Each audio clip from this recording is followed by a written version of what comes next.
Meron ditong PCX 160 na hindi masusian. Ayan o. Ayaw gumana yung ano.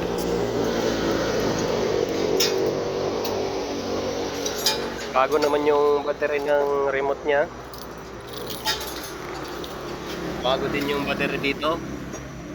So titingnan natin yung mga relay dyan, saka mga fuse, saka yung mga harness ng wire. Kasi baka nginat-ngat ng taga o may mga putol kaya hindi siya mabubuhay. Ayan o.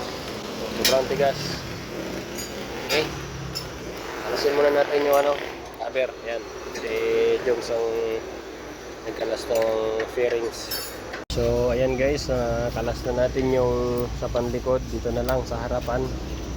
Kalasin muna natin tong crash guard para galaw tayo ng maayos. So ayan na guys, nabuksan na natin yung cover. So check natin tong voltahe ng battery natin. Tingnan natin kung ano ng voltahe. So nagre-reading tayo ng 12.8. Ayan, 12.8.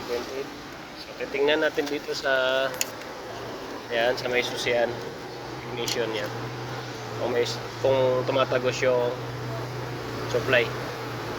So meron din 12.8.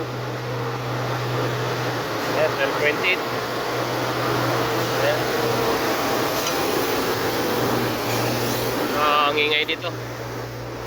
So ibalik natin to kasi meron naman siyang supply. Ayan. Ayan. Okay.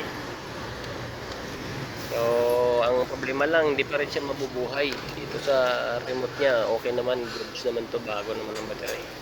So pati yung mga ground nito, titingnan natin yung mga paligid kung linisin natin to. Subukan linisin si kinakalawang. Tingnan natin mamaya kung gagana siya.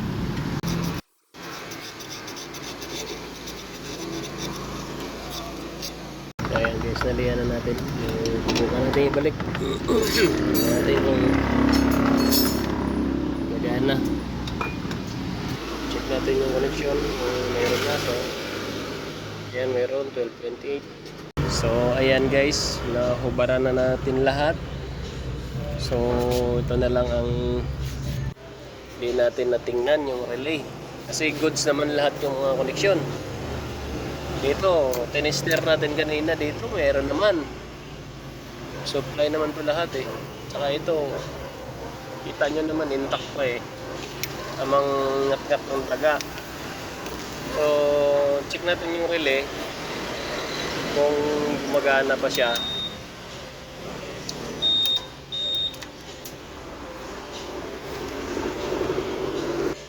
Yan, tinapan natin ng wire yung red na may black.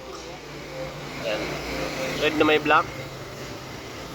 Tapos papasokan lang natin ng positive yan. Tingnan natin kung magkiklik to yung relay niya. Subukan natin. Ayun, tumunog yung ano. So ito yung may problema. Bakit hindi siya nasususian? Ayan, pagka papasokan natin yung black, red na may black, papasokan natin ng positive, dapat mag-iilaw yung susian natin. So ayan, ilaw na siya. Subukan nating pihitin kung mapipihit. Ayun, ayun, pipihit na natin. So panda rin natin. Naka side stand ba? Hindi. Ayan. So ay, naka-on na yan. Bukan mo nga dyan, bigayin. Ayun, mandar. So ito lang ang may problema. O kaya natin kinalas to lahat ng cover para mag-troubleshoot natin, kasi sa isa natin tinignan yung mga ground, kalawang, tapos yung mga linya, may kagat ng mga daga, wala naman, dito naman. Tapos dito kanina focus tayo kasi ito yung receiver ng remote. Kompleto din naman yung linya niya, may positive, may negative, kompleto, wala ding putol dyan.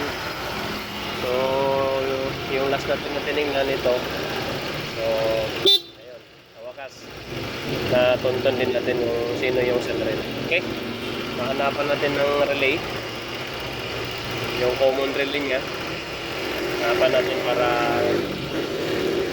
para gagana na tong ano niya, tinap. Alright. Ayan guys, yung mga ganitong problema bibihirang mangyari. Pero pag wala kang idea nito, kung ano-ano na lang talaga yung pagbibintangan mo nito. Tulad nito kanina, so chinik natin, kung hindi mo isa-isahin, kung hindi mo talaga titingnan ng maayos or isa-isahin ng mga pyesa, so pagbibintangan mo talaga itong susian, receiver. So buat nung tulad nung kanina, ito na lang hindi natin na-check. So ayan, nakita natin yung panghuli nating chinik, gumana siya, kaya ayun, solve na ang ating problema. So subukan natin, kasi napalitan na rin natin to ng relay. Ayan, subukan natin. So ayan, gumana na siya. Napipihit na siya, kanina wala. Ayan, right na, solve na ang problema natin dyan.